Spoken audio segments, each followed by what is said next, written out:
मित्रों ने बहुत से प्रश्न भेजे हैं।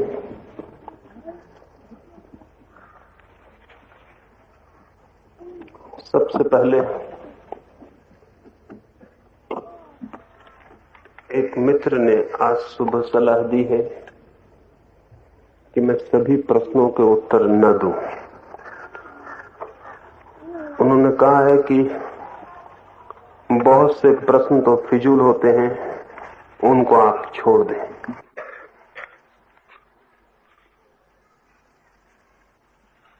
मुझे उनकी बात सुन के एक घटना स्मरण हो आई। एक धर्म गुरु पहली बार ही चर्च में भाषण देने गया था। उसे डर था कि लोग कहीं कोई प्रश्न न पूछे,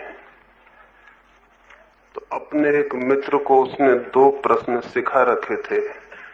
इसके पहले कि लोग पूछें, तुम मुझसे ये प्रश्न पूछ लेना, उत्तर मेरे तैयार है। जैसे ही उसका बोलना समाप्त हुआ, उसका मित्र खड़ा हुआ। उसने पहला प्रश्न पूछा।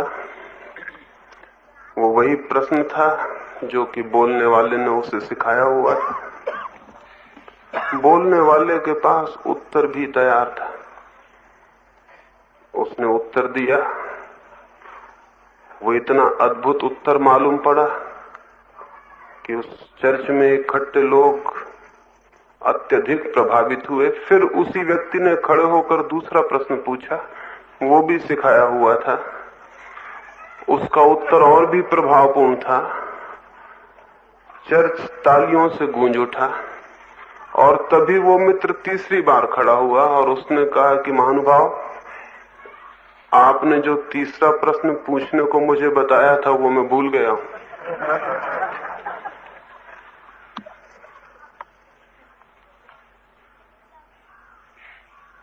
कोई यहां बंधे हुए प्रश्नों के न तो बंधे हुए प्रश्न हैं, न कोई बंधे हुए उत्तर हैं। फिर एक व्यक्ति जिस प्रश्न को पूछने योग्य समझता है, वो प्रश्न चाहे कितना ही व्यर्थ क्यों ना हो, मेरे मन में उस प्रश्न का आदर है। एक मनुष्य ने भी उसे पूछने योग्य समझा, इस कारण मेरे लिए तो उस प्रश्न में आदर हो जाता है। एक भी मनुष्य पृथ्वी पर उसे पूछने योग्य मानता है, यही बात काफी है कि मैं उस प्रश्न को आदर दूं। फिर प्रश्न महत्वपूर्ण होते हों या न होते हों, प्रश्न को पूछने वाला चित्त जब किसी प्रश्न को पूछता है तो उस चित्त की सूचना मिलती है। उस प्रश्न में चाहे कुछ भी न हो, लेकिन वो प्रश्न उस चित्त के तरफ इशारा करता है जिसने पूछा। हो सकता है पूछने वाला ठीक से पूछ भी न पाया हो कि क्या पूछना चाहता था, लेकिन अगर हम समझ पूर्वक उसके प्रश्न को समझें तो उसकी उलझन को समझने में आसानी मिल सकती है। और फिर ये भी मुझे दिखाई पड़ता है कि जो एक मनुष्य पूछ रहा है, वो किसी न किसी रूप में हर दूसरे मनुष्य का भी प्रश्न होता है। आदमी का मन इतना समान है, आदमी का चित्त इतना समान है, आदमी की बीमारी, परेशानी, उलझन इतनी समान है कि अगर आप थोड़ी धीरज से उसे समझने की कोशिश करेंगे तो हर एक मनुष्य की समस्या में आपको अपनी समस्या का भी दर्शन हो सकता है। लेकिन हम बहुत अधैर्य से काम लेते हैं, और अक्सर तो यह है कि हम इतने नासमझी से काम लेते हैं कि हमें अपना ही प्रश्न केवल महत्वपूर्ण मालूम पड़ता है। इसलिए नहीं कि वो महत्वपूर्ण है, बल्कि अपना है। सभी प्रश्न महत्वपूर्ण हैं। असल में प्रश्न पूछने की चित्त की दशा महत्वपूर्ण है। सोच विचार से भरी हुई है। व्यक्ति सोच रहा है, विचार कर रहा है। उसके सोच विचार में हमें सहयोगी होना है। इसलिए मैं उत्तर दे रहा हूं, इसलिए नहीं कि मेरे उत्तर आप स्वीकार कर लें। मैं केवल साथी होना चाहता हूं आपके चिंतन में। आपने एक प्रश्न पूछा है तो इसलिए उत्तर नहीं दे रहा हूं कि मेरा उत्तर ही आपका उत्तर हो जाना चाहिए, बल्कि केवल इसलिए कि मैं भी आपके चिंतन की प्रक्रिया में साथी और मित्र हो सकूं। आप सोच रहे हैं, मैं भी साथ दे सकूं। हो सकता है वो प्रश्न महत्वपूर्ण ना भी हो, लेकिन सोचने की प्रक्रिया शुरू हो जाए तो वो आपको महत्वपूर्ण प्रश्नों और महत्वपूर्ण उत्तरों पर ले जा सकती है। इसलिए प्रार्थना करूंगा, आपका प्रश्न हो या न हो, किसी का भी हो, उसे सहानुभूति से समझने की कोशिश करनी चाहिए।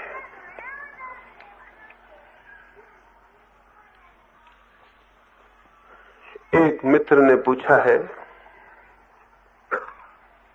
उन्होंने कहा है कि वे मुझे प्रेम से भरा हुआ व्यक्ति समझते हैं, लेकिन मैं किन्हीं बातों के विरोध में इतनी कड़वी, इतनी तीखी भाषा का उपयोग कर देता हूं, इससे उन्हें चोट पहुंच जाती है, दुख हो जाता है। तो उन्होंने चाहा है कि मैं ऐसी भाषा का उपयोग करूं जो किसी को चोट न पहुंचाए। थोड़ी कम कठोर भाषा में सत्यों के संबंध में कहूं, उनकी बात ठीक है,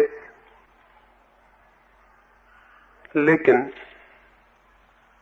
मुझे तो ऐसा लगता है इतनी कठोर भाषा में कहे जाने पर भी मुश्किल से ही किसी के मन तक वो पहुंचती हो, और मधुर भाषा में कहे जाने पर शायद वो आपकी नींद में सुनाई भी ना पड़े। जिसे किसी की नींद खोलनी हो उसे जोर से झकझोरना पड़ता है। झकझोरने की इच्छा नहीं होती, क्योंकि झकझोरने में क्या रस है, लेकिन नींद तोड़ना बिना झकझोरे संभव नहीं होता। और कई बार तो हमारे चित्त की जड़ता इतनी गहरी हो जाती है कि बिना चोट पहुंचाए वहां कोई खबर ही नहीं पहुंचती। वे ठीक कहते हैं, मेरे हृदय में चोट पहुंचाने का किसी को भी कोई कारण नहीं है, कोई प्रयोजन भी नहीं है, लेकिन मेरा प्रेम ही मुझसे कहता है कि ऐसी जरूरतें हैं कि चोट पहुंचाई जाए।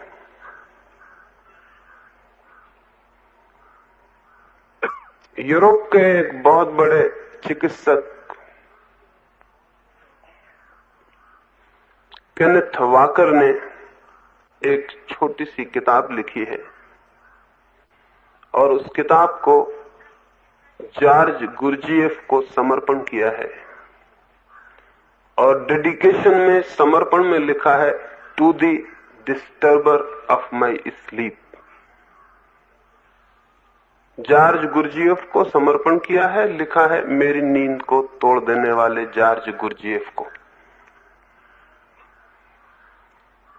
किसी ने वाकर को पूछा कि नींद जब किसी ने तोड़ी होगी तो बड़ी चोट पहुंची होगी, तो उसने कहा गुरजीएफ पर जितना क्रोध मुझे जीवन में आया था पहली बार, उतना किसी और पर नहीं आया।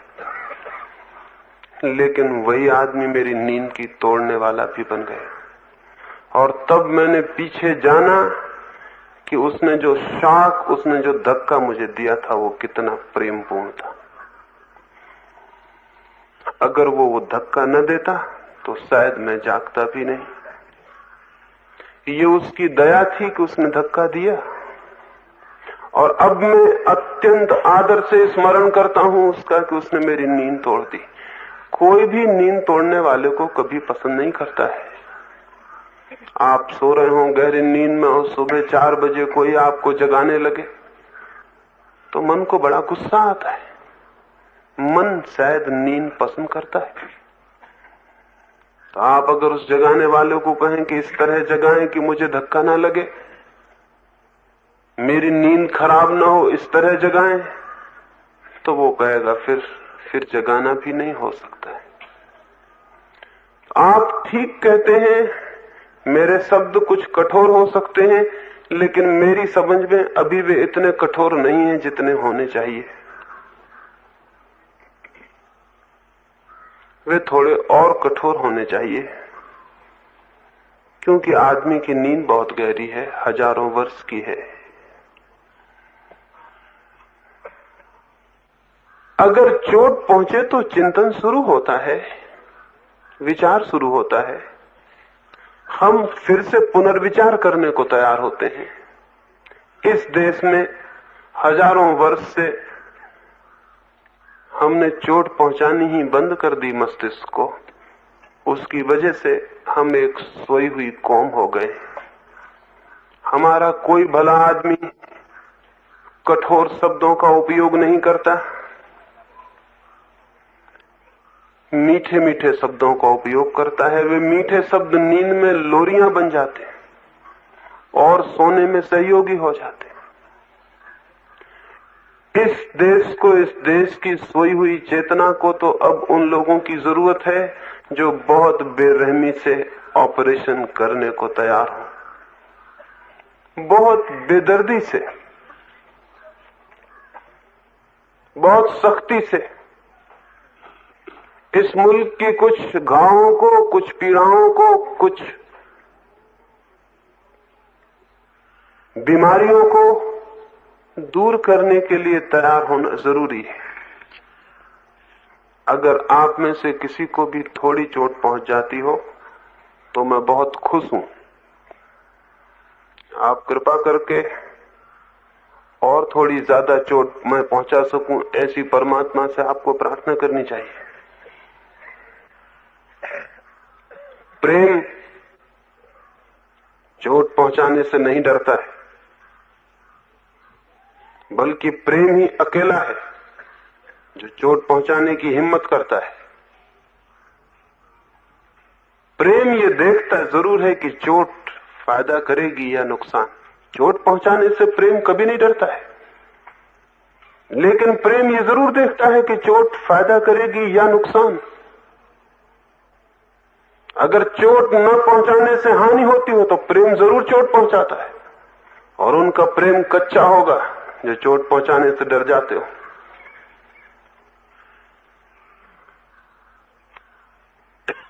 मुझे तो ऐसा ही मालूम पड़ता है कि इस जमीन पर जिन थोड़े से लोगों ने मनुष्य जाति के चिंतन को, चित्त को चोटें पहुंचाई हैं, झकझोर दिया है, हिला दिया है, वे ही थोड़े से लोग मनुष्य को आगे गतिमान करने में सहयोगी और साथी हुए।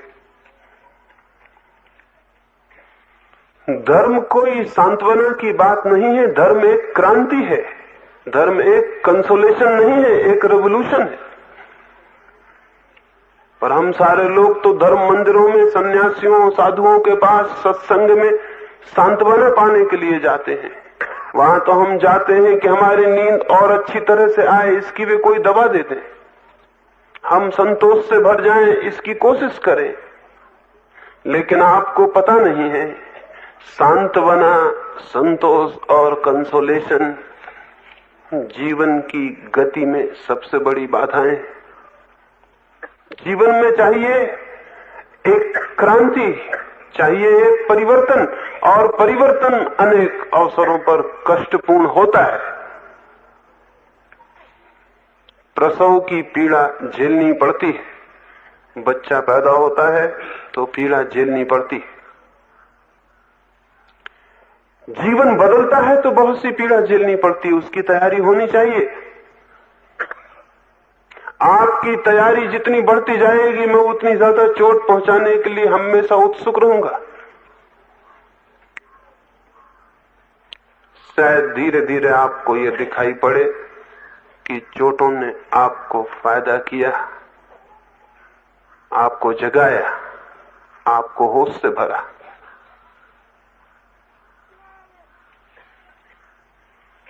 एक फकीर था, हुई हाई,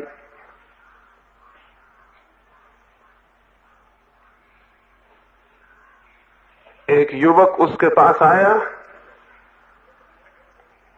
और उसने कहा, मैं सत्य को खोजने निकला हूं, और साथ में वो शास्त्रों की एक पोटली रखे हुए था। विहाई ने उसकी पोटली छीन के आग में फेंक दी। वो युवक तो बहुत घबरा गया। उसने कहा, आप ये क्या करते हैं, मुझे बहुत चोट पहुंचाते। उसने कहा, सत्य को खोजना हो तो शास्त्रों को आग में झोंक देना जरूरी होता है, और मैं जितनी देर करूंगा उतनी ही देर सत्य तक पहुंचने में बाधा पड़ जाएगी, तो मैंने जल्दी की। और अगर शास्त्र को फेंकने से चोट लगती है,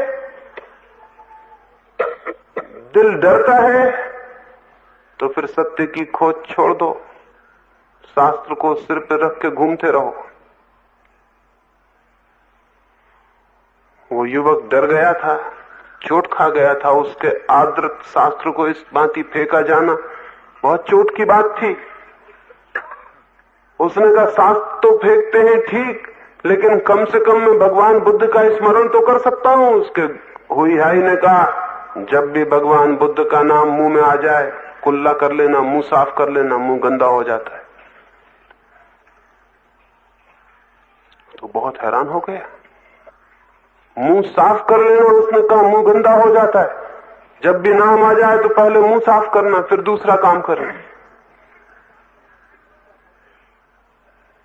पीछे वर्षों बाद जब उस युवक को सत्य की अनुभूति हुई, तो उसने कहा, धन्य था हुईहाई जिसने मुझे बुद्ध से बचाया, नहीं तो मैं बुद्ध का नाम ही रटता हुआ समाप्त हो जाता। और आज मैं कह सकता हूं कि मैंने वो जान लिया जो मैं बुद्ध का नाम रट के जानना चाहता था लेकिन नहीं जान सकता था। आज मैं कह सकता हूं कि बुद्ध के प्रति मेरे मन में जो प्रेम और आदर उमड़ा है, वो उस नाम जपने में कहीं भी नहीं था। लेकिन मैं भी अगर किसी को सलाह दूंगा तो यही दूंगा कि बुद्ध से बचने की कोशिश करना, क्योंकि बुद्ध का नाम, राम का नाम, कृष्ण का नाम परमात्मा तक पहुंचने में बाधा बन जाता है। लेकिन इतना ही ड्रास्टिक, इतना ही सख्त और तीखा हुईहाई ने उस पर प्रयोग किया था, जिसके लिए पीछे वो धन्यवाद से भरा हुआ रहा।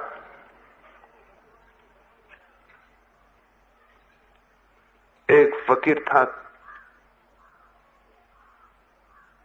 एक रात एक मंदिर में ठहरा हुआ था।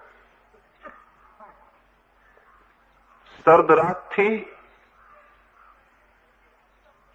मंदिर में वो भीतर गया और बुद्ध की एक प्रतिमा लाकर, लकड़ी की प्रतिमा थी, उसने आग लगा ली और तापने लगा। पुजारी को आग जली दिखी। आधी रात को वो भागा हुआ अंदर आया कि क्या हुआ। वहां देखकर तो उसके होश खो गए। जिसको साधु समझ के मंदिर में ठहरा लिया था, भूल हो गई। वो आदमी बुद्ध की प्रतिमा जला के आंच ताप रहा था। उस पुजारी ने कहा, पागल हो, ये क्या करते हो, भगवान की मूर्ति जला रहे हो। वो फकीर बोला, भगवान। एक पास पड़ी लकड़ी उठा के वो जल गई मूर्ति की राख में टटोलने लगा। उस पुजारी ने पूछा, क्या खोजते हो? उसने कहा, भगवान की अस्थियां खोज रहा हूं। वो पुजारी बोला, निरे पागल हो, लकड़ी की मूर्ति में कहां अस्थियां? उस फकीर ने कहा, फिर रात अभी बहुत बाकी है और सर्द भी बहुत है। एक मूर्ति और उठा लाओ। अंदर 3 मूर्तियां भी और रखी। सुबह तक 3 मूर्तियां काम दे देंगी।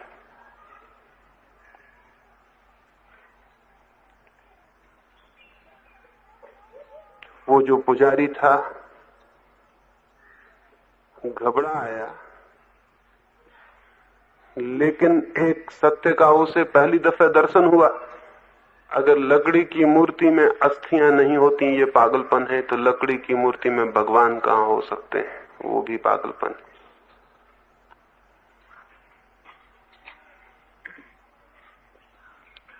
लेकिन इसे दिखाने को चोट बड़ी भारी करनी पड़ी।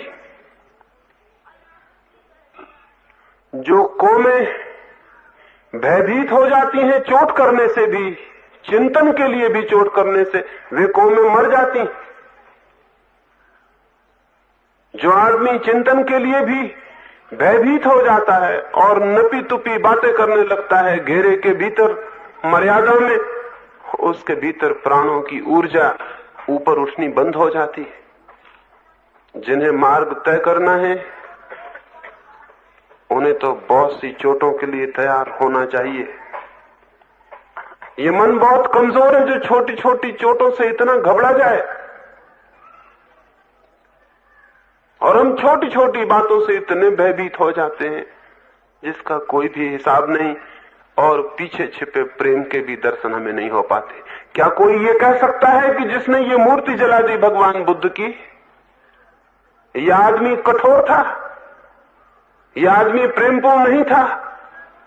जो जानते हैं वो कहेंगे इस पुजारी के प्रति इससे बड़े प्रेम की और कोई अभिव्यक्ति नहीं हो सकती थी। इस पुजारी को जगाना जरूरी था कि तू जिसे पूज रहा है वो लकड़ी से ज्यादा नहीं है। अगर खोजना ही है उसे, जो जीवन है, जो जीवन चेतना का केंद्र है, तो मूर्तियों में उसे नहीं खोजा जा सकता। और जो उसे एक मूर्ति में खोजने बैठ जाता है वो उसके चारों तरफ जो अनेक रूपों में अभिव्यक्ति हो रही है उससे वंचित हो जाता है। नानक जाके मक्का में पैर करके सो गए थे पवित्र मंदिर के पत्थर की तरफ। बड़े कठोर रहे होंगे, प्रेम मन में जरा भी नहीं रहा होगा, नहीं तो क्या जरूरत थी, पैर और कहीं भी तो किए जा सकते थे। पवित्र पत्थर की तरफ पैर करके सोने की क्या जरूरत थी? पुजारी भागे हुए आए थे और उन्होंने कहा था ना समझ, पैर किए हुए पवित्र मंदिर की तरफ, हटाओ पैर यहां से। नानक ने कहा तुम ही मेरे पैर उस तरफ कर दो जहां परमात्मा न हो।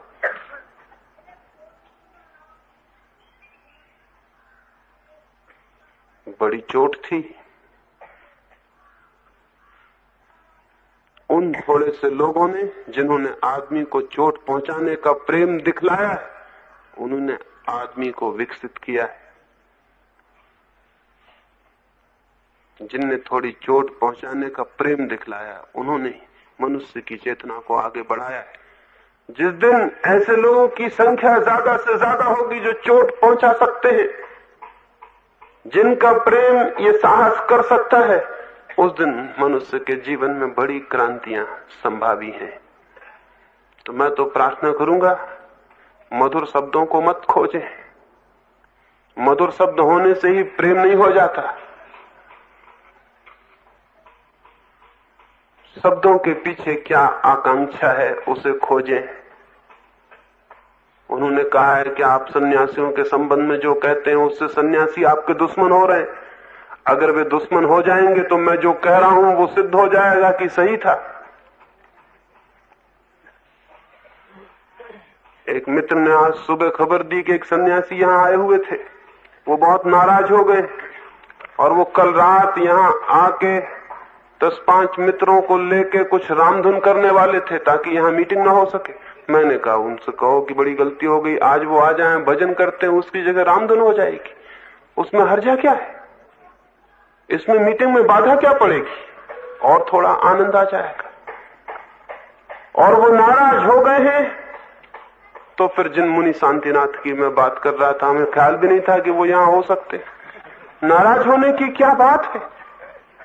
और अगर वो यहीं खड़े होकर नाराजगी जाहिर कर देते तो मेरा तो बड़ा हित हो जाता। हमें तो प्रमाण मिल जाता, जो मैं कह रहा था वो बात बिना प्रमाण के न रह जाती, प्रूफ सामने खड़ा हो जाता। अगर कोई सन्यासी शत्रु हो सकता है मेरी बातें सुनकर, तो वो समझ ले कि वो मेरी बातें सिद्ध कर रहा है।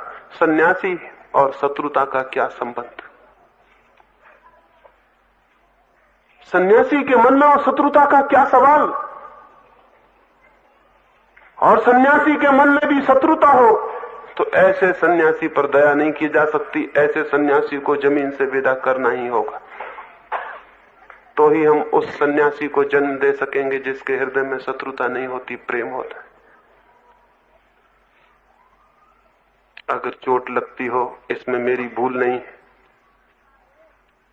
इसमें आपका चोट खाने को तैयार मन ही भूल कर रहा है, इसमें मैं क्या करूं? अगर समझो तो वो आदमी देख लेगा इस तथ्य को कि जो मैंने कहा वो उसके भीतर घटित हो रहा है, और तब उसे ये सच्चाई दिखाई पड़ जाएगी कि सन्यास वस्त्र बदल लेने का नाम नहीं, और तब हो सकता है एक रिवोल्यूशन, एक उसके भीतर एक आलोक हो जाए, फेंक दे वो वस्त्र और पहली दफे सन्यासी हो जाए। लेकिन अगर वो क्रोध से भर जाता है और गुस्से से और शत्रुता की बातें करने लगता है, और फिर भी इतने जोर से मैं कह रहा हूं और उसे दिखाई नहीं पड़ता कि ये क्या हो रहा है, तो फिर अब इसमें तो फिर मुझे और कठोर होना पड़ेगा। और क्या रास्ता हो सकता है? और क्या रास्ता हो सकता है? मुझे और कठोर शब्दों के उपयोग करने पड़ेंगे। कठोर शब्दों से मुझे आनंद नहीं आता है, पीड़ा ही होती है ये देखकर कि कठोर शब्दों का उपयोग करना पड़ता है। लेकिन कोई और रास्ता नहीं है, कोई और उपाय नहीं है। और हम तो धीरे धीरे कठोर शब्दों के भी फिर आदी हो जाते हैं, फिर उनसे भी हम पर चोट नहीं होती। तो मैं तो चाहता हूं सन्यासी क्रुद्ध हो जाएं तो उन्हें अपने सन्यास की व्यर्थता दिखाई पड़ जाए, उन्हें ख्याल में आ जाए। अभी एक सभा में मैं बोल रहा था, मैंने कहा कि पंडित के पास ज्ञान नहीं होता। एक पंडित क्रोध में आ गए, मुझे पता भी नहीं था कि वहां पंडित भी मौजूद है। वे इतने क्रोध में आ गए और इतनी उल जलूल बातें कहने लगे। तो मैंने कहा कि देखिए, जो मैं कहता था वो ये पंडित जी सिद्ध करने लगे। यही तो मैं कह रहा था कि पंडित के पास ज्ञान नहीं होता, उसके पास ज्ञान की आंखें नहीं होती। अगर ज्ञान होता तो ऐसी बात तो नहीं हो सकती थी।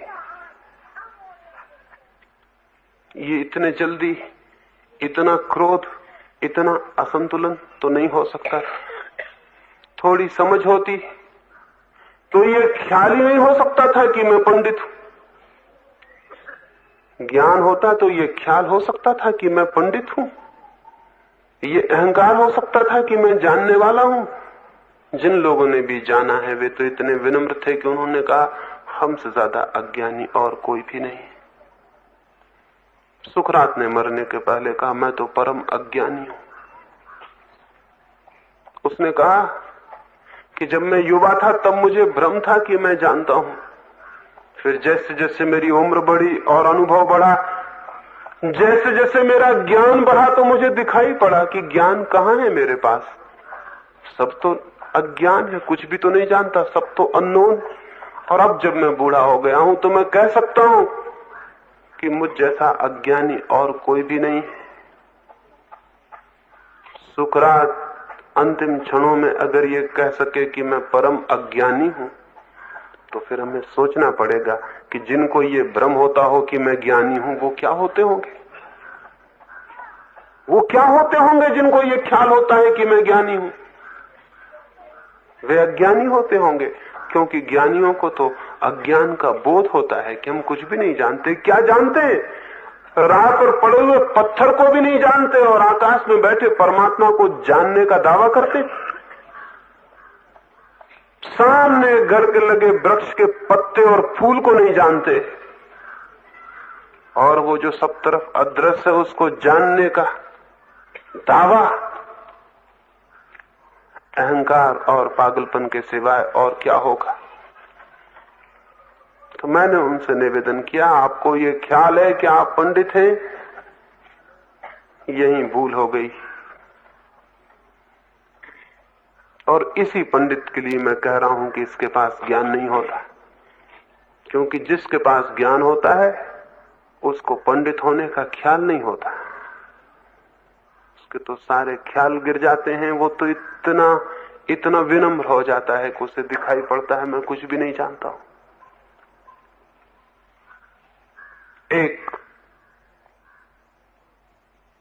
एक साध्वी महिला ने, और साध्वी जब कह रहा हूं तो बहुत ख्याल से, क्योंकि न तो उसके पास साधुओं के वस्त्र हैं, न उसके पास साधुओं का सारा ढोंग है, लेकिन कुछ उसने जाना है जीवन में। बहुत से लोग उसे प्रेम करते हैं, उन बहुत से लोगों ने उससे प्रार्थना की कि तुम अपना अनुभव लिख दो। मैं भी उसके गांव से निकलता था, उसने मुझसे कहा कि मैं अपना अनुभव लिखूं, ये सारे लोग मेरे पीछे पड़े हैं, लेकिन एक शर्त पर लिखूंगी कि मैं जो किताब लिखूं आप आके उसका उद्घाटन कर देना। मैं राजी हो गया। फिर 1 वर्ष बाद मिलना हुआ, वो किताब लिखी जा चुकी थी। उस महिला के भक्त एक सुंदर पेटी में उस किताब को रख के मेरे पास लाए। मैंने खोला, एक छोटी सी 8 पन्नों की किताब निकली। पन्ने सफेद नहीं थे, बिल्कुल काले थे, और उनमें कुछ भी नहीं लिखा हुआ था। उस महिला ने कहा कि मैंने इतना ज्यादा लिखा है इसमें कि लिखते लिखते पूरी किताब काली हो गई। कुछ लोग थोड़ा सा लिखते हैं तो थोड़ा काला होता है। मैंने इतना लिखा कि सब काला हो गया। और अब मैं समझती हूं ये किताब तैयार हो गई, मेरा अनुभव इसमें है। उसके भक्त तो हैरान हो गए, उन्होंने कहा हम कुछ समझे नहीं कि ये क्या हुआ। तो उस साध्वी ने कहा, जिस दिन तुम्हारा मन इतना ही कोरा हो जाएगा जिसमें कुछ ना लिखा हो, उस दिन तुम उसको जान लोगे जो है।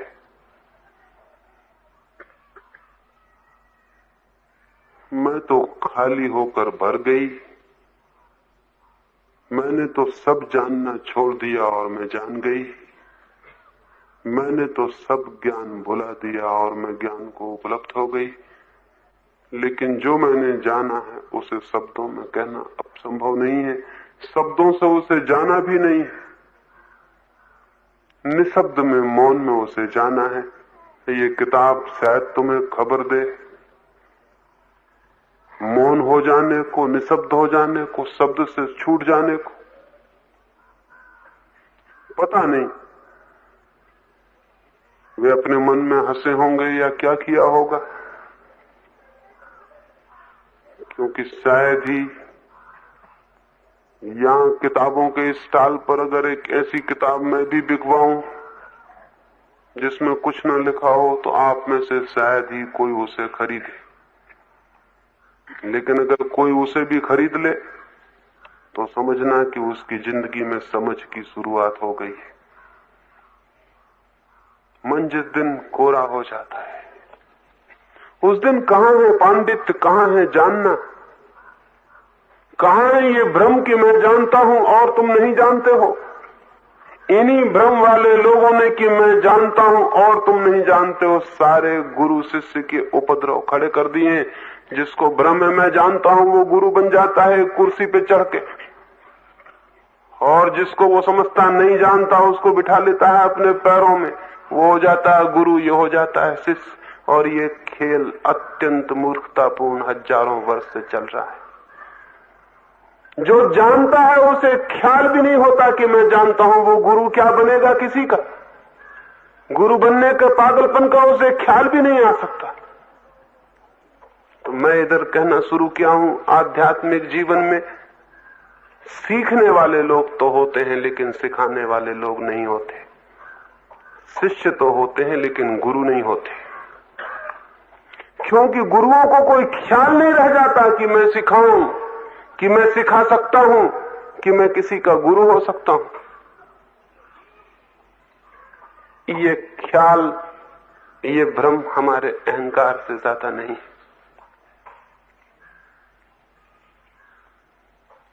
और अहंकार को चोट लगती। जब अहंकार को गिराने का कोई उपाय चलता है तो चोट लगती। मैं तो सारी जो बातें कर रहा हूं इसी ख्याल में कि किसी भांति ये अहंकार हमारा टूट जाए, ये ख्याल हमारा टूट जाए कि हम जानते हैं, ये ख्याल हमारा टूट जाए कि मैं सन्यासी हूं, ये ख्याल हमारा टूट जाए कि मैं कुछ हूं, तो शायद हम उसे जान लें जो कि हम हैं, शायद उसे पहचान लें जो कि सब में है। लेकिन जब तक हमें ये कुछ होने का ख्याल है, ये समबडी होने का, और इससे कोई फर्क नहीं पड़ता कि ये कुछ होने का ख्याल किस कारण है। एक आदमी एक बड़ी कुर्सी पर बैठ जाता है तो उसे ख्याल होता है मैं कुछ हूं। एक आदमी गिरे वस्त्र पहन लेता है, गिरे वस्त्र, तो वो सोचता है मैं कुछ हूं। एक आदमी दिल्ली पहुंच जाता है, वो सोचता है मैं कुछ हूं। एक आदमी धन कमा लेता है और सोचता है मैं कुछ हूं। एक आदमी धन छोड़ देता है और सोचता है कि मैं कुछ हूं। ये सारे एक ही बीमारी के बहुत बहुत रूप है, इसमें कोई फर्क नहीं है। जब तक आदमी सोचता है मैं कुछ हूं, चाहे वो सोचता हो मैं सन्यासी हूं, चाहे वो सोचता हो मैं नेता हूं, चाहे वो सोचता हो मैं गुरु हूं, चाहे वो सोचता हो मैं त्यागी हूं, व्रती हूं, इससे कोई फर्क नहीं पड़ता। ये एक ही बीमारी की अलग अलग शक्लें हैं। बीमारी ये है कि मैं कुछ हूं, और जहां ये ख्याल है कि मैं कुछ हूं वहां चोट पहुंचती है, क्योंकि जैसे कोई दिखाने की कोशिश करेगा कि नहीं आप तो कुछ भी नहीं है, तो चोट पहुंचती है, तो घबराहट होती है। एक फकीर था इब्राहिम, जब फकीर नहीं हुआ था तो एक नगर का राजा था। एक रात अपने बिस्तर पर सोया था, ऐसा लगा कि छप्पर पर कोई चलता है ऊपर, तो उसने चिल्ला के पूछा कौन है ऊपर। ऊपर से आवाज आई मेरा ऊंट खो गया है, उसे मैं खोजता हूं। अजीब पागल आदमी था कोई, उस राजा ने कहा पागल हो गए हो, छप्परों पर ऊंट खोया करते हैं, यहां ऊंट खोजने का क्या मतलब, छप्परों पर कहीं ऊंट खोते हैं।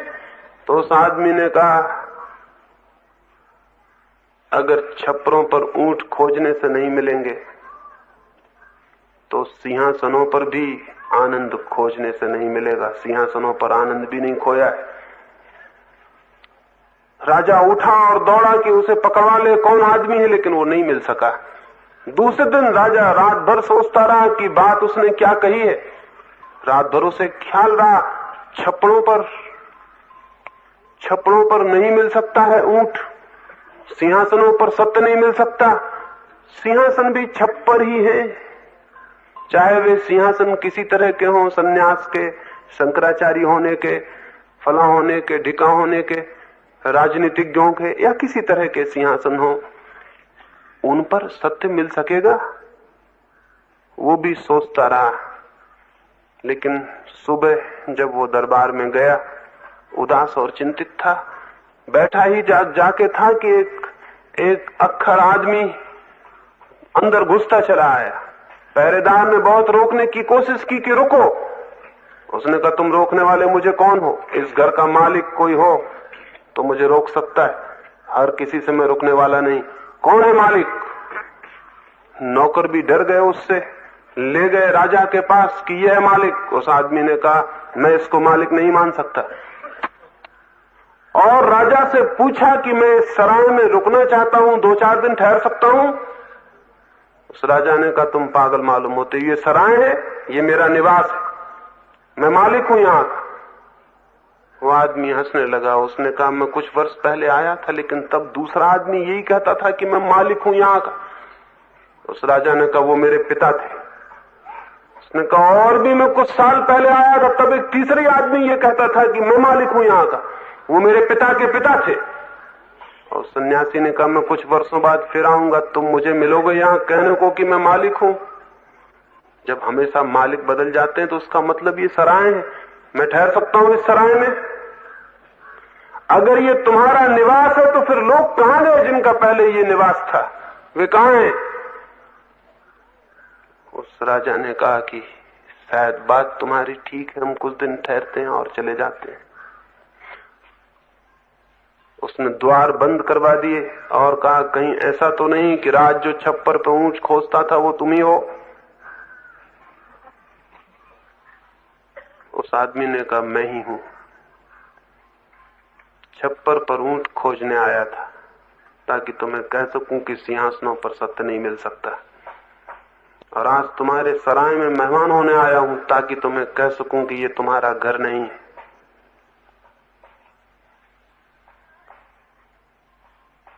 लेकिन ऐसा आदमी चोट बहुत पहुंचाता है। उस राजा के प्राण कब गए? बात तो सच थी, जिसको उसने अपना घर समझा था ये उसका घर था नहीं, लेकिन बड़ी चोट पहुंची। अपने घर में बैठे बैठे अचानक पता चल जाए कि आप धर्मशाला में बैठे हैं, चोट नहीं पहुंचेगी? अपनी तख्ती मख्ती लगाए बैठे थे घर के सामने, अचानक पता चला ये धर्मशाला है, चोट नहीं पहुंचेगी? लेकिन अगर वो धर्मशाला ही है तो मैं क्या करूं? मुझे कहनी पड़ेगा कि ये धर्मशाला है, आपको चाहे चोट पहुंचे और चाहे न पहुंचे, मेरी मजबूरी। अब अगर आप छप्पर पे ऊंट खोज रहे होंगे और मुझे कहना पड़े कि क्षमा करिए छप्परों पे ऊंट नहीं खोया करते, तो आप नाराज हो जाएंगे कि कठोर वचन बोलते हैं आप, कुछ ऐसी बात कहिए कि चोट ना लगे। तो मैं क्या कहूं? क्या मैं ये कहूं कि खोजते रहिए, मैं भी साथ देता हूं, ऊंट मिल जाएगा? मेरी भी मजबूरी है, आपकी भी मजबूरी मैं समझता हूं, लेकिन क्या करूं? आपकी मजबूरी को मान लूं या आप मेरी मजबूरी को मानते?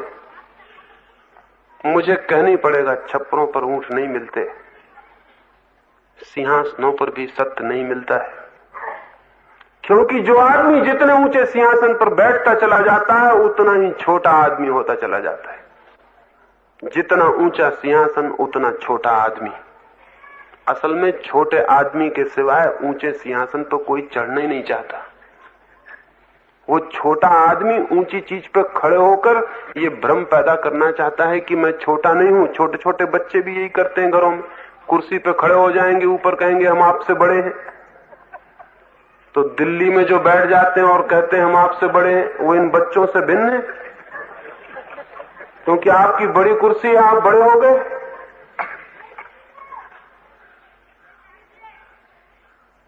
बचकाना चाइल्डिश माइंड है, अप्रौढ़। ऊंची चीज पर खड़े होकर ये घोषणा करना चाहता है मैं बड़ा हूं, लेकिन उसे पता ही नहीं है कि ये छोटा आदमी ही घोषणा करना चाहता है कि मैं बड़ा हूं। बड़े आदमी को पता ही नहीं होता बड़े और छोटे का। छोटे आदमी का वो जो इंफीरियरिटी कॉम्प्लेक्स है, वो जो भीतर हीनता का भाव है, वो निरंतर कोशिश करता है दिखलाने की कि मैं हीन नहीं हूं, मैं कुछ हूं। और कुछ होने की दौड़ जीवन भर चलती रहती है। हजार हजार रास्तों से, हजार हजार रास्तों से आदमी कोशिश कर रहा है दिखला दे कि मैं कुछ हूं, लेकिन उसे पता नहीं कि जब तक वो दिखलाने की कोशिश कर रहा है कि मैं कुछ हूं, तब तक उसके भीतर एक हीनता चल रही है, और उस हीनता से वो पीड़ित है। उस हीनता को बुलाने के लिए पहाड़ चढ़ रहा है, उस हीनता को बुलाने के लिए यात्राएं कर रहा है, छप्पड़ों पर चढ़ रहा है ताकि सारा गांव देख ले कि सबसे ऊंचा मैं हूं। और अगर इसको हम कह दें कि तुम पागल हो, जितने ऊंचे तुम चढ़ते हो उतने ही छोटे होने की तुम सूचना करते हो, तो ये नाराज हो जाएगा। अब इसको नाराज करें कि इसको चढ़ने दें, इसको जाने दें, ये जहां भी जाए एवरेस्ट की चोटी पे चढ़ने दें, या कि इसको कहें कि पागल मत हो जाओ। हीनता भीतर है तो उसे तुम पहाड़ों पे चढ़ के न मिटा पाओगे। हीनता भीतर है तो भीतर ही घुसना होगा, और हीनता वहां है तो उसे मिटाने के रास्ते हैं, लेकिन ऊपर चढ़ने से हीनता नहीं मिट जाती। ऊपर चढ़ने से हीनता नहीं मिटती, भीतर घुसने से हीनता मिट जाती है। हीनता इसीलिए है कि हम स्वयं को नहीं जानते। आत्म अज्ञान के कारण हीनता है, नहीं तो आपको पता चलेगा आप क्या हो, और आपको पता चलेगा और सब कौन है। दिखाई पड़ेगा एक ही प्राण, एक ही जीवन, एक ही महिमा सब में व्याप्त है, एक ही आलोक। फिर आप किससे ऊपर होना चाहोगे? आपके अतिरिक्त फिर कोई बचता नहीं, या आप भी नहीं बचते हैं। जो बच रहता है उसमें न आप होते हैं, न दूसरा होता है, न मैं होता है, न तू होता है। किससे ऊपर चढ़ेंगे, किससे नीचे उतरेंगे?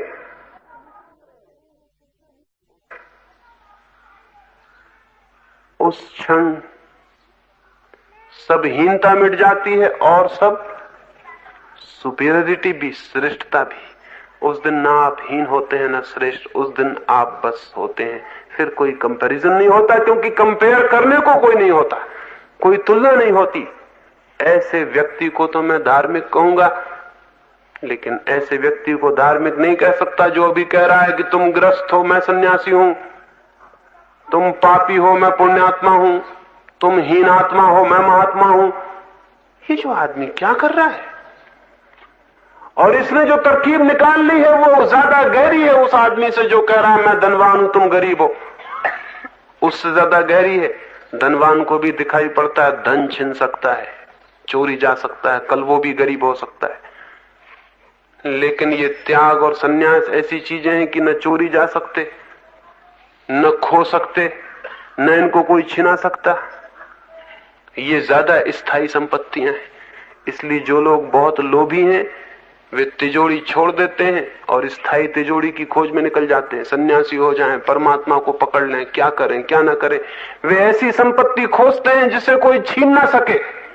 ये बहुत गहरी ग्रीड, ये बहुत गहरे लोभ से पैदा होने वाली वृत्ति है। इसको हम कहें या ना कहें। एक गांव में मैं था, मुझसे पहले एक सन्यासी बोले और उन्होंने कहा अगर आप लोभ छोड़ देंगे तो स्वर्ग उपलब्ध होगा। मैं उनके पीछे बोलता था। मैंने पूछा कि बड़ी अजीब बात आपने कही है कि अगर आप लोभ छोड़ दें तो स्वर्ग उपलब्ध होगा, और स्वर्ग उपलब्ध करने की जो कामना है वो लोभ नहीं है। तो यहां इन सुनने वालों में जितने लोभी होंगे बहुत ज्यादा, जो कम लोभी होंगे वो सोचेंगे छोड़ो स्वर्ग को, अपना लोभ ही ठीक है। जो जरा ज्यादा लोभी होंगे वो कहेंगे छोड़ो धन संपत्ति को, स्वर्ग को पा लेना ज्यादा उचित है। तो ऊपर से दिखाई पड़ेगा वो लोभ छोड़ रहे हैं, लोभ छोड़ नहीं रहे, वो लोभ के कारण ही, लोभ की वजह से ही धन संपत्ति छोड़ रहे हैं कि स्वर्ग उपलब्ध हो जाए। ये स्वर्ग का कामी लोभी चित्त है, मोक्ष का कामी भी लोभी चित्त है, परमात्मा को पाने की कोशिश में लगा हुआ भी लोभी चित्त है। इसको कहें या ना कहें। आप कहेंगे फिर मैं क्या कह रहा हूं आपसे? मैं आपसे ये कह रहा हूं जिस दिन चित्त में कोई लोभ नहीं होता उस दिन जो आप जानते हैं वो मोक्ष है, लेकिन मोक्ष की कोई कामना नहीं की जा सकती। मोक्ष को पाने के इरादे, योजनाएं, प्लानिंग नहीं बनाई जा सकती। जिस दिन आपका चित्त लोभ के बाहर होता है उस दिन जिसे आप जानते हैं वो परमात्मा है, लेकिन परमात्मा को पाने का लोभ नहीं किया जा सकता। परमात्मा को पाने के लिए हिसाब किताब नहीं लगाया जा सकता, और हिसाब किताब लगाए जा रहे हैं। कोई आदमी कह रहा है मैंने 100 उपवास किए, कोई कह रहा है मैंने 50 किए, कोई कह रहा है मैंने 40 किए। कितना परमात्मा मिलेगा? 1 शेर, 2 शेर, 3 शेर, कितना परमात्मा मिलेगा? मैंने 100 उपवास किए तो मुझे कितना मिलेगा? मैं 30 साल से सन्यास लिया हुआ हूं, मुझे कितना मिलेगा? क्राइस्ट को जिस रात पकड़ा गया, पकड़ने के पहले खबर मिल गई थी कि शायद वो पकड़ लिए जाएंगे, तो क्राइस्ट ने अपने मित्रों से कहा कि तुम्हें कुछ पूछना हो तो पूछ लो। तो उनके मित्रों ने पूछा कि अब आप जा ही रहे हैं तो एक बात बता दें, आपका स्थान तो तय है कि आप परमात्मा के बगल में बैठेंगे स्वर्ग में। हम लोग कहां बैठेंगे? हमारा स्थान क्या होगा? हमारी कुर्सियां कहां लगाई जाएंगी? हमने अपना सब घर द्वार छोड़ा, आपके पीछे दीवाने हुए। हमारी उपलब्धि क्या होगी? किंगडम ऑफ गॉड जो है वहां हम कहां होंगे? हमारी पोजीशंस क्या होंगी? वो सब स्पष्ट कर दें। अब ये लोग लोभी नहीं है, क्या है ये लोग? इनके चित्त में निर्लोभ का जन्म हुआ है? अगर ये कहें तो चोट पहुंचेगी कि हमारा सब संन्यास, हमारी पूजा प्रार्थना, हमारा मंदिर, हमारा दान दक्षिणा सब हमारे लोभ के रूपांतर हैं। और जब तक वो इस बात को नहीं देखेंगे तब तक हम लोभ से मुक्त नहीं हो सकते, क्योंकि हम इनको लोभ समझेंगे ही नहीं तो मुक्त होने का कोई सवाल नहीं। हमारी तीर्थ यात्रा, हमारा संन्यास, हमारा रिनंसिएशन सब हमारे लोभ के ही रूप है, हमारी ग्रीड के ही अलग अलग रास्ते हैं जो अपने को प्रकट करती है। इनसे धर्म का कोई संबंध नहीं है। इस बात को तो जितनी स्पष्टता से कहा जा सके उतना उचित है और उतना जरूरी है। तो हो सकता है मेरी बात में कुछ बात कठोर लगती हो, है कठोर, लगनी चाहिए, लेकिन मैं मजबूर हूं। आप मुझे छप्पर पर ऊंट खोजते दिखाई पड़ते हैं तो मुझे कहना पड़ेगा कि वहां ऊंट नहीं है, और आपका घर, आपका निवास नहीं है, धर्मशाला है। कितनी ही बुरी लगे ये बात, मुझे कहना पड़ेगा कि आप भूल से जिसे निवास समझे हुए हैं वो निवास नहीं है, वो केवल सराय है, और जितने जल्दी आपको दिखाई पड़ जाए उतना उचित। एक और अंतिम प्रश्न और फिर हम विदा होंगे।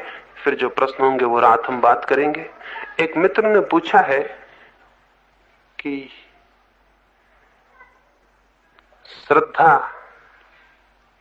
आदर्श हम सभी छोड़ दें तो फिर हम कहां जाएंगे, फिर क्या होगा? श्रद्धा होते हुए, आदर्श होते हुए आप कहां चले गए, क्या हो गया है?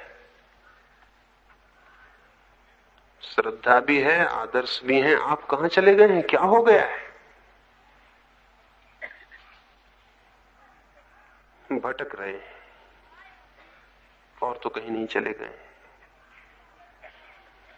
मैं कोई विश्वास नहीं दिलाता कि आप कहां चले जाएंगे, हालांकि आपका लोभ चाहेगा कि पक्का आश्वासन होना चाहिए कि अगर हम श्रद्धा और आदर्श सब अलग कर दें तो हम कहां पहुंचेंगे, इसकी पक्की गारंटी होनी चाहिए। और नहीं तो हम छोड़ दें और पक्की गारंटी ना हो तो हम हानि में पड़ जाएं। इतना ही मैं निवेदन करता हूं कि अगर आदर्श और श्रद्धा इन सब से आपका छुटकारा हो जाए तो जो आप हैं उसे जानने में आप समर्थ हो जाएंगे। चाहे आपके भीतर नरक हो तो उस नरक को देखने में समर्थ हो जाएंगे। और जिस दिन आदमी जो है, जैसा है, वो जो फिक्चुअलिटी है, वो जो हमारी तथ्य स्थिति है, उसको जानने में जिस दिन समर्थ हो जाता है उसी दिन उसके जीवन में एक नई यात्रा शुरू हो जाती। क्यों? क्योंकि वहां कुछ ऐसे तथ्य हैं जिनको बदलना ही पड़ता है, और बदलना पड़ता है ये कहना शायद ठीक नहीं है, जिनको देखते से ही बदलाहट शुरू हो जाती है। फिर आप एक नए आदमी होना शुरू हो जाते हैं, एक बिल्कुल नए आदमी। हालत ऐसी है कि आपके सामने सड़क पर सांप लेटा हुआ है, लेकिन आप अपने सामने देख ही नहीं रहे। आप 10 मील दूर आकाश की तरफ देख रहे हैं, एक आदर्श की तरफ, और चले जा रहे हैं। आदर्श की तरफ देख रहे हैं और चले जा रहे हैं, और सांप नीचे पड़ा है जो आपकी जिंदगी को खा जाएगा। उसे आपके आदर्शों का कोई पता नहीं। मैं आपसे कह रहा हूं 10 मील दूर आकाश की तरफ न देखें, कदमों में नीचे सामने देखें जो आप हैं, जहां आप हैं। तो अगर सांप आपको दिखाई पड़ जाएगा, ये तथ्य है, तो आप कुछ करेंगे और वो हो जाएगा आपके भीतर। आप शायद छलांग लगा के सांप से अलग हो जाएंगे, लेकिन आप 10 मील दूर देख रहे हैं, गड्ढे पैर के पास है। एक ज्योतिषी था यूनान में जो आकाश के तारों के संबंध में खोजबीन किया करता था। वो एक सांझ आकाश के तारे देखते हुए चला जा रहा था और एक गड्ढे में गिर पड़ा। तो एक बूढ़ी औरत जिसने उसे निकाला, उसने कहा, बेटा मैंने सुना है तुम तारों के संबंध में बहुत जानते हो, लेकिन मैं तुमसे एक प्रार्थना करती हूं, तारों के संबंध में तुम क्या जानते होगे जब रास्तों के गड्ढों के संबंध में नहीं जानते। तो मेरी एक प्रार्थना है, तारे फिर जान लेना, रास्ते के गड्ढे पहले जानना जरूरी है। आकाश के तारों की जानकारी तुम्हें होगी भी कैसे जब पैर के नीचे के गड्ढे भी तुम्हें दिखाई नहीं पड़ते। तुम्हारा ज्योतिष सब बकवास होगा। पहले रास्ते के गड्ढे तो जान लो। हम सब भी आकाश के तारे देखकर चल रहे हैं। आदर्श वहां पहुंचना है, वहां पहुंचना है, बिना इस बात को जाने हुए कि हम कहां खड़े हुए, हम कहां चल रहे हैं। आदर्श कल्पना में, जिंदगी तथ्य सामने है। उस तथ्य को देखना जरूरी है और आदर्शों के कारण हम उसे देखने से बचते हैं। इसलिए सारे आदर्शों से चित्त मुक्त हो जाना चाहिए। घबराहट क्यों लगती है? घबराहट इसलिए लगती है कि आदर्श से मुक्त होते ही हमें भली भांति पता है कि हम क्या हैं, और जैसे हम उसको जानेंगे हमारे भीतर घबराहट होती है कि हम तो कुछ भी नहीं है।